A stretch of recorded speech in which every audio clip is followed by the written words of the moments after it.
Welcome in, guys. Happy Wednesday. We got a pretty big card going on in the NBA today. We had a massive beat on yesterday's Bulls game. Still couldn't pull it out. Luckily, we get the under in that game, and then a couple of other one-unit losers. So not the best Tuesday after a pretty solid Monday. It snaps our 7 straight winning days in the NBA streak. Let's see if we can get back on track today. We got a couple bets out. We'll see what we can get going. And, we're going to run through this pretty massive slate. Pretty crazy day, John, when you beat a number by 5 points and you blow a double-digit lead in the same game. That's tough. 5.5. We laid 1.5. That game went to 7. Don't know what to compare it to other than being with a dime piece and she leaves you before you get to come. I don't know what else to compare it to. Should we say this on this one or should we not? Yes, good. It's all good, John.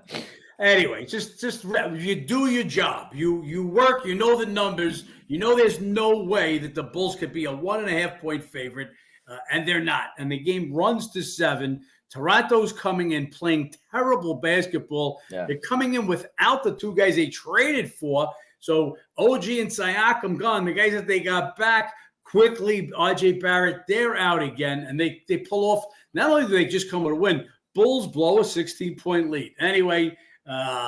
Just tough one to swallow like that, but that's how it goes. I want to talk a little bit about some other games because me and Ben are talking just before we came on the podcast. We really want to know how some of these coaches, I don't know how they have jobs. And by that, we're going to talk more about the OKC situation in a little bit, but let's just go to the Laker game for these past few days, the last few Laker games.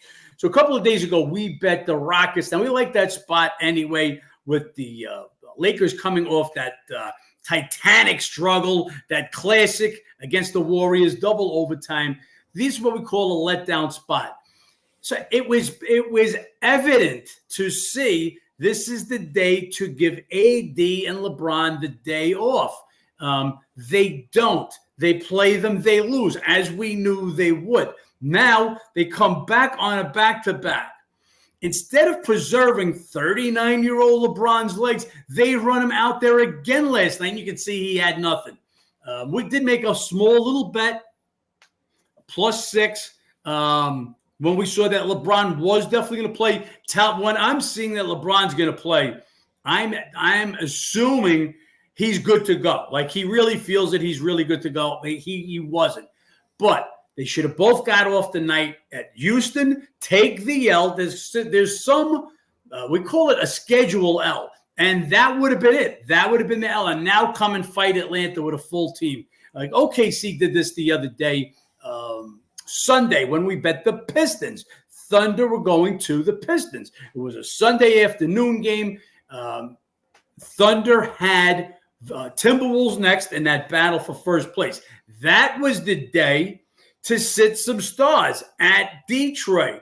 They lost anyway. Well, you know what? Now they're playing Denver, and every starter is questionable, and we'll get to that game. But again, just some things you've got to – it's hard because we've got to get inside some of these idiot coaches' heads and see who they plan on playing and what games they're going to get up for. And so sometimes even when we know better than the coaches what games they should be sitting, they go against the grain. It's tough to beat a game by 5.5 points. But once again, guys, I know you may get tired of hearing it. You beat the number, you beat the game. If we beat a game by 5.5 points, give me a 5.5 point on every beat. We're going to win over 80% of those games. Yesterday just didn't happen to be one of them. Didn't happen to be there. Let's see if we can get back on the right track today. See how these coaches treat us today. Obviously, as John already alluded to with OKC, this is a big injury card yet again in the NBA. If you guys want these updates throughout the day, check out the app or the website, massaedge.com. Let's get ahead going here. We got Pistons in Cleveland. Pistons playing pretty good ball right now. 7-1 against the spread. Their last 8. Good amount of that without Cunningham. Cunningham is probable again today. Stewart, he's out. Pistons, they coming off that big win against OKC. Durham with a big game. And Cleveland, hot as could be right now. Big win against a red-hot Clippers team. 10-1, 9-2 ATS, their last 11. And as far as the matchup history, mostly Cleveland, 7 straight wins, but the covering not as crazy. 6 straight in Cleveland, though, 4-2 against the spread. That's a bit more covering there. A lot of points here. A little bit of a letdown, I would say, for the Cavs. I thought it was a letdown for the Clippers going into Cleveland with the Boston win. Now I think the letdown gets passed over. And Detroit, yeah, you could say letdown after the OKC game, but a couple days off, and this is a lot of points for a team that's been covering lately. So I lean Pistons on this one. A lot of points, and Cleveland plays tomorrow, so we always talk about that double digits. If you got a game the next day, there's going to get some guys on the bench. Now, Mobley returned his last game. Remember, Mobley, one of your best defensive players in the league. So he returns last game. He played 20 minutes, played excellent for the time that he missed. They're going to get Darius Garland back today. He's been out since forever, since December 14th. Again, he'll be eased back and expect him to get a little bit of time, but they'll get Garland back. With that, just breaking this morning, Jared Allen with an illness. He's going to be questionable. Always remember, illness, does it circulate around the clubhouse? With that being said, the number of 12.5, right around where it should be. Cleveland is not playing good. They're playing fucking phenomenal. And they did this run without Mobley and Garland. Let them get Mobley and Garland up to speed. And remember what this team was last year before the Knicks knocked them out of the playoffs. They were right up there, and they'll be right up there again if they could reintegrate Mobley and Garland in. What I'm looking at this game, the under is going to be a bet for me. And here come the stats. Last 6 meeting guys have all gone under at an average of 202.8. None of the 6 have even gone over 211. None of the last 6 meetings have even gone over 211. Okay? Pistons last 4 went under at an average of 225 per game. Under is 7-2-1 in the Cavs' last 10 games. The last 2 also under at 219. This total opened at 228.5 and has just kept climbing. We're gonna wait till it stops climbing, and then we're gonna bet the under. Now, some of it went under. Jared Allen gets announced. He's a defensive player, so some of that total's based on that. Again, as we did yesterday with the Chicago Bull game, that number was on the rise. When we see it stop, boom, that's when we're gonna hit it. We're gonna catch it at its peak. Right now, it's at 232, so we'll be on the under in this one. Yeah, Cavs, I believe the official record was 14-4 during that entire stretch without Garland and Mobley, so pretty impressive there on their end. Clippers at Washington, next matchup here. Clippers, another one of these hot teams coming off that loss against Cleveland, but still 5-1 their last 6. They've pretty much been playing 500 ball on the road, though, for the most part. And you have the Wizards put together a couple of wins. Last one at San Antonio. As far as prior to that, they had a 6-game losing streak. You guys know the struggles with them at home. They've lost 8 straight home games, 3-5 against the spread. As far as the matchup history, Clippers 7-1 straight up and against the spread last 8 meetings. Big number here again. One of these double-digit road favorites. Not really looking to lay it, but would be a lean here to the Clippers. A little bit of a get-right spot. Wizards coming off a couple of wins, but not too impressive opponents. And Clippers not looking on to much next on the road trip. They get the Pistons next, so they're going to be another double-digit favorite again. We'll see how they come into this one, but it will be Clippers or nothing for me. Matchup history and the way they've been playing ball. Yeah, Clips just had that little fall down after getting their revenge on the Celtics. They go into Cleveland and a little fall down. Guys, again, these are the trends we follow. The letdown, the look ahead, the bounce back, the home revenge, all in play in these last couple of days for the Clippers. Now they get a Wizard team. Wizards just won their 2nd game in a row, beating San Antonio. Remember, they go to Detroit, they get a W. Go to San Antonio, get a W. It's the first time all year that they've had 2 straight wins. So they'll go for that 3rd straight win. That'll be real tough water against the Clipper team that's pretty much beat them. I think it's 7 out of the last 8 meetings. Still, this number's a little too high for me. The Clippers, you're going to want to get guys Paul George, James Harden, Kawhi Leonard. You're going to want to get them some bench time if you're up in that double-digit area. Washington has not covered at home the way because on the road, They've been solid. I mean, Wizards and Grizzlies on the road are covering at an unbelievable rate for as bad as they are. And that's what it's all got to do with the number. We say it all the time. Just saying the Clippers will kill the Wizards. That's not going to do it. They've got to kill them. Can they do it by the amount of points? A lot of points. Can they cover? Yes. But I really don't want to be laying this many points on the road. Then we got Bulls at Charlotte. Bulls obviously back-to-back after blowing the 16-point lead to the Raptors last night. You have this Hornets team who just keeps on not getting it done. This time they lose to the Knicks without Randall, without OG Anunoby. Very shorthanded Knicks team. They still get blown out by double digits on their home floor.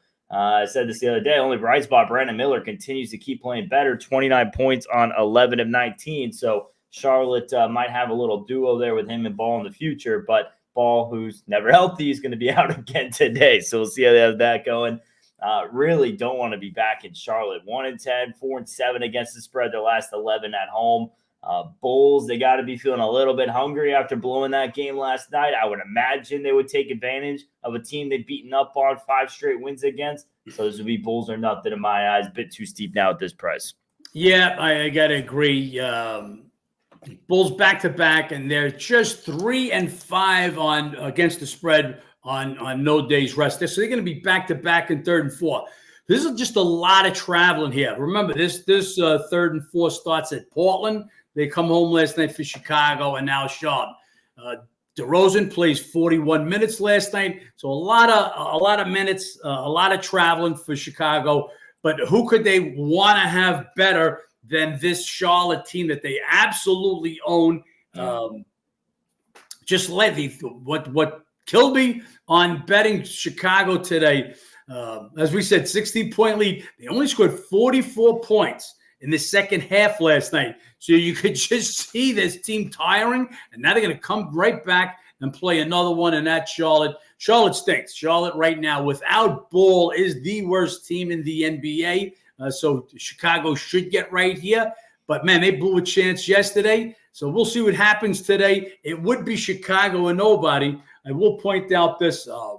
They played over. They've made 3 times this year, with Chicago winning all 3. The last time they played was in Charlotte. That one went to overtime. Only because it went to overtime did that game go over. The prior 6 meetings all went under, with none of the 6 going over 212, and they averaged 205.2. Bulls' last 2 went under, and 2 of Hornets' 3 on this homestand went over at an average of 234.3. And the last one, which was without the last 2, which have been without Ball, there have been some scoring. It's under a nobody. It's Chicago and nobody. Just not enough room with either of the 2. We're going to have the Kings at Miami. Kings in the middle of a long 7-game trip. They got the first 3 already, all pretty good spots I alluded to the other day. Teams on back-to-back, everything else. So this one a bit different. I would say spot here belongs to Miami a little bit. They've been at home for a little stretch. Heat are just playing horrible basketball. 7 straight losses, scoring just over 100 a game. They're 8-15 against the spread at home. The hot side's been a little bit Miami. It's where a little bit of the action's been going, and it feels to me a little bit like a get-right spot for the Heat. Now, I'm not advocating betting a team that's ice cold, losing 7 in a row, but Sacramento does have Indiana next. Pacers beat them on their home floor a few weeks ago. Obviously, they have that history with the trade in there, so maybe there's a little bit of a look to that next game on the trip. Yes, Heat playing horrible, but look at their last 3 losses, pretty understandable. Celtics, the Knicks, and they're coming off this game here. They lost to the Suns, 3 of your hotter teams in the NBA right now. So those last 3 losses, not absolutely horrible. Might have a little get-right spot here and a matchup against the Kings. They've won the last 4 meetings in Miami. I think it might be a spot to get it back. Fuck the Heat. This team is terrible right now. 7 straight losses. This is the longest losing streak, I believe, in Coach Spo's tenure with them. I mean, they're looking ugly. They can't find the basket. They're talking about blowing things up over here already. Rozier, since the trade, he's been the worst plus-minus guy on the court every single game. So you can see in the early returns anyway, this trade has not worked out. Miami, terrible against the spread at home. Playing Sacramento, best against the spread road record this year. and best against the spread road record last year. That's why if you guys go to my ratings, you'll see Sacramento actually has a better road rating than they do at home. They're better on the road. Sac or nobody in this one, and if it climbs a little higher, I'll be on Sacramento. Well, right now you're getting the Miami's due to win one crowd. This game started at 1.5 yesterday, flipped to Sacramento, the favorite, and now it's back to Miami 1.5. I would take a deuce with this one. It's Pelicans at Rockets. This next matchup, Pelicans blew a big lead in the other game against the Celtics the other night. They were blown out in the second half.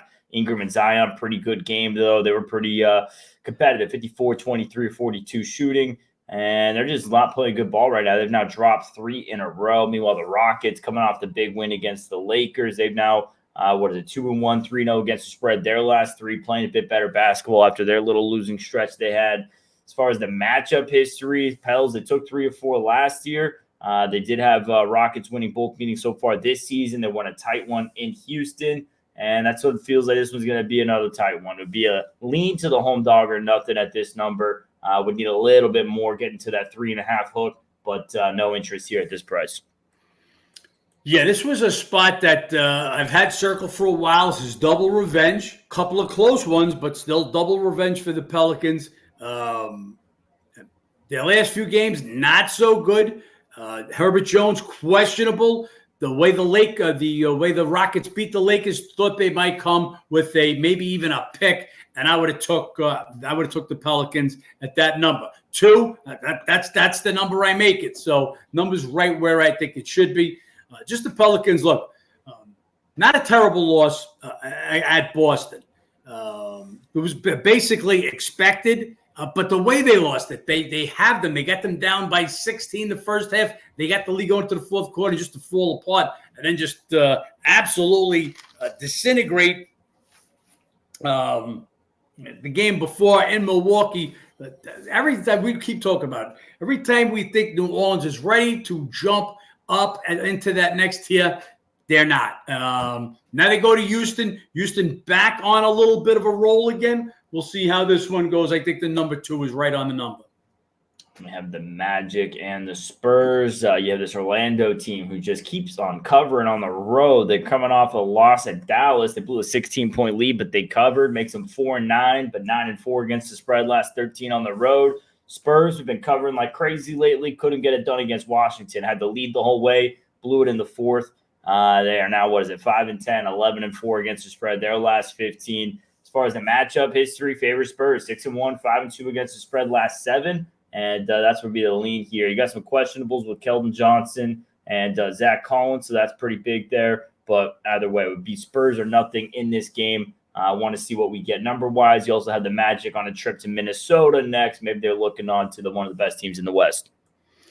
Yeah, no, I think Magic will come for this game after letting one slip away at Dallas, another game they should have had.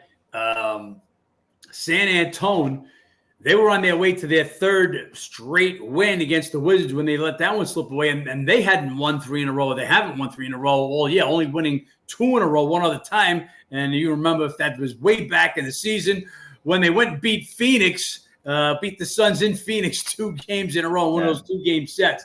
But Spurs incrementally just keep getting better. Magic look a little better now. Let's see if Franz Wagner, since he's back, he hasn't been 100% since coming back from the injury. Magic are deep enough. San Antonio, another deep team. They'll need it with Collins, who's missed 2 games already, and KJ, both questionable. Again, I think the number is right where it should be. If it went a little higher, and KJ and Collins were in, that'd be enough for me to take the home dog.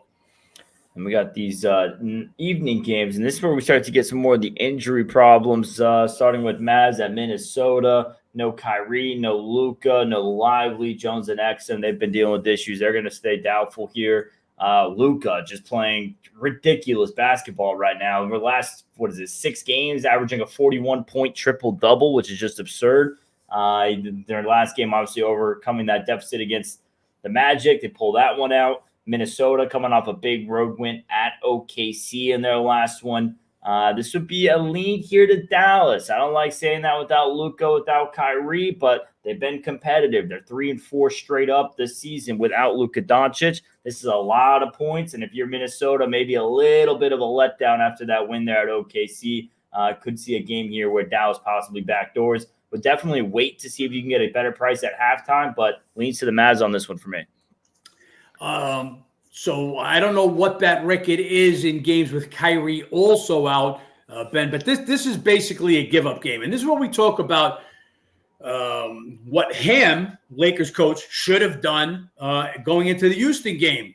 Just sit everybody. Or last night, if you're going to sit AD, you may as well sit LeBron. So that's what Jason Kidd's doing here. They're going to Minnesota. This is a give-up game. Kyrie's not playing. Lively, Doncic, let them all catch their breath. Luka was playing 45 minutes in games in that Atlanta game in the back-to-backs. Just don't wear your superstar out because you have no team if it's not for Luka. So this is what we call a give-up game. You've got Exum and Derrick Jones Jr. They're calling them doubtful with the other three already ruled out. They're out. This is a give-up game. So they're going there. It's Minnesota if you want to lay the points at nobody. The other thing you can look at, you want to look at the under. The Mavs trending over, big score game. Throw that out. This is not the Mavs. This is five guys out of LA Fitness with Mavs written across their chest. So if you want to look at a bet, you look at it under. Got to remember, Minnesota leads the league in points allowed. The only problem you have here is it a little bit of a letdown coming off the OKC game. Knowing Dallas is sit everybody, you get one of those lackadaisical games. But for me, it's mini and under or nothing. And not that I'm on mini and under, but it would be that or nothing for me.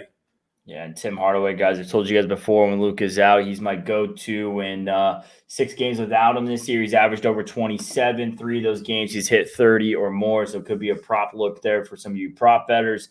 We got Nuggets at OKC in this next one, and you got all kinds of questions and injuries here. Weird game already, handicapping it from the start, but Jokic questionable, SGA, Holmgren, Dort, they're all questionable. Williams and Joe, they're already out for OKC, so slew injuries on this game. I can't give you guys too much insight on without that, but weird to handicap. You have this Denver team who's second worst against the spread record on the road in the NBA. You have OKC, who's been elite at home, 16-3, 15-4 against the spread their last 19 home games.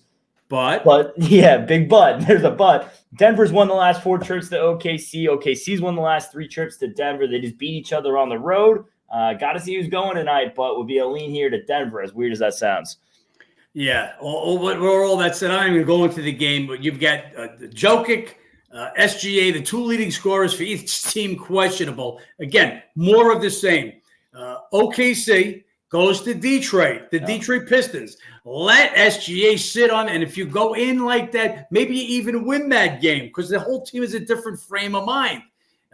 Anyway, instead of resting guys there, then they got to go play Minnesota. They lose that game, and now you got Denver, and now we're thinking about resting anybody. Anyway, with Jokic and SGA questionable, you've already got to think under. So now give you the rest of these stats, it's under. Last 4 meetings have gone under an average of 217.5. The last 6 Nuggets games have gone under, averaging 214, with none of the 6 going over 223. The Thunder's last 3 went under at 207.3, with only one of their last 6 going over 224. Plus, the top scorers on each team are questionable. How am I not going to go under 229? That was the number last night. We went under 229. It's down to 227 now. All under game. We'll see what we get going there with those injuries, how much it helps us out. Suns at Brooklyn. You have this Phoenix team. It bounces right back there with the win, and that was just a full team effort. Booker, Beal, Gordon, KD, each getting their assists in, each getting their points in. Grayson Allen, he's huge. Left game, he's questionable. Phoenix, just 2-2 so far on this trip. We'll see how they come back.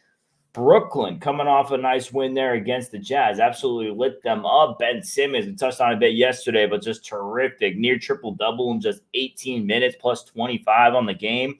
We'll see. He's supposed to be playing again today. Obviously, with him and his injury history, you never know if he's due for a late scratch. As far as the matchup history, Nets, they go into Phoenix earlier in December. They get the win. Sun had won prior 4 meetings. Obviously, that was a little bit of a Miles Bridges, Cam Johnson revenge tour trip. And then you have KD coming back to town in Brooklyn for the first time. So how much does he get up for this game? How much does that mean to him? A little bit of a lean here to Brooklyn on this one, catching the points at home. I expect this to be a hard-fought game. And this is, I would have, touted Ben Simmons over the last 5 years, probably more than anybody. There's a reason for it. Guys like KD, Giannis, there's nobody in the world better defensively to guard them. I don't know how much of a real Ben Simmons we get. I don't know how many of those minutes are going to look like, but just him being back in the mix is big for this matchup. Yeah, I need to see one more game with Ben Simmons. Is he for real? Does he really want to play basketball now? There's no denying this kid's talent. Just that he's been off the court more than he has in the last 3 years. So we'll see what they got going on. I agree with everything Ben says. The only thing I'm looking at here, little home revenge. You remember, Nets go out to Phoenix earlier in the year, beat them there. So Phoenix got a little bit of a home revenge. Suns on a long road trip. This is going to be 5th city in 8 days for them while the Nets have been home. So that's the advantage to Brooklyn. But it's not like this is the end. They've still got more stops to make on the Suns. This is a stop they want. This is a stop I'm sure KD wants. I don't like the Suns here. I'm just not leaning towards the Nets because I need one more game out of Ben Simmons to see what this team's all about and a little home revenge with the Suns. I think 2.5 3 is the right number, so it might be a little high when it was at 3.5, but not enough to me to want the Nets. And last game on the card, we got the Damian Lillard return to Portland. Bucks coming off that loss to Denver. Giannis, solid game. They held Nuggets pretty down. They just couldn't do it inside the paint. It was Doc Rivers' first game with them. They're now 3-12 against spread their last 15. Blazers, they've been playing great basketball at home lately. They get it done against Philly. Obviously, no Embiid, no Maxey in that one. But what is it now? 6-5, 8-3 against the spread. Their last 11 at home. Matchup history is all Milwaukee. At 9-1 the last 10 meetings. They really get them down in Portland, though. 4 straight up and against the spread. The win those by an average of 21.8. And then obviously you have Lillard's return, which adds just a little bit more of that. So imagine this is a game that Milwaukee gets up for just in years past. It's an absolute matchup nightmare. Portland, another one of those teams, typically struggles with interior defense. Ayton, he's been getting lit up by some of these guys. Blazers, they do have a 2-game set at Denver next. I mean, I don't think they're looking past the return of Damian Lillard, but this is a must-win game for the Bucks. Get Doc Rivers his first win with the team, coming off a loss at Denver. I imagine they get this one good. Everything Ben says is true, and Milwaukee's got every reason to want to go in and blow this team out, but they're 3 in their last 15 on the road, their last 15 against the spread. Yeah, I can't count on them to have a double-digit win. Paul has been playing really good. As Ben said, 8-3 against the spread at home, except when we had him against Chicago Sunday night. Look, I just can't buy into it. If what happens with these return homes, if they're going to try and get Lillard off to go off in front of us, if they start to force feed him. Remember what the head coach Finch said in the Minnesota game when he tried to keep force-feeding Cat to get his points up there, takes you out of the flow, you disrespect the game, and all of a sudden, a 14-point favorite could lose outright. So we'll see how Lillard's been a mess. I mean, that shot's broke right now. He'll have the occasional game where he'll look okay, but for the most part, this guy every night in the box goes 4 for 15, just not looking real good. 6 for 15, 6 for 16. So not knocking him down. If they try to force feed him the ball and go away from doing what they should be doing, just let Giannis pound the paint. 10's a big number. Doc, he's already 0-1 in his tenure and his again. You guys know where I stand on Doc. I'm not hating on him that he's a terrible coach. He's just, I don't think he's that guy. If Milwaukee's looking for that guy to take you there, it's just not Doc Rivers. It was Budenholzer, and the way they did him dirty, that won't sit right with me for a while. I mean, they got mad at him for not winning a playoff series when his brother died and Giannis was hurt. I mean, that's just everything. That's all the blows right there. But that's the NBA slate we have going on today. We'll see what we get from all these injuries. I mean, NBA right now, really, up until the trade deadline, you have teams being cautious. You have guys who just can't wait to get to the All-Star break, catch their breath. So these next week or so here, going to be really brutal until the deadline, and then obviously a couple weeks until the All-Star break. But crazy stretch down the streak here, John. We had 7 straight winning days snapped yesterday. See if we can get back on the right track tonight. Yeah, snapped with a tough one. We already went through it. Don't want to go through it anymore because it aggravates me. We'll look for right now one bet we've already made, which was the under. We'll make another total bet on the under. As I told you, when that Detroit-Cleveland game peaks.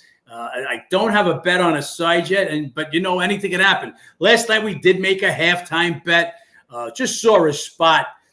I got to tell you some tip the hat to the Knicks. I mean, especially these last 2 games. I got it. It was Charlotte and then home at Utah. But when you take the first 2 games without Randall and then you play back-to-back, no Randall, no OG for a second game in a row. You had guys playing 40 minutes the night before. They come right back.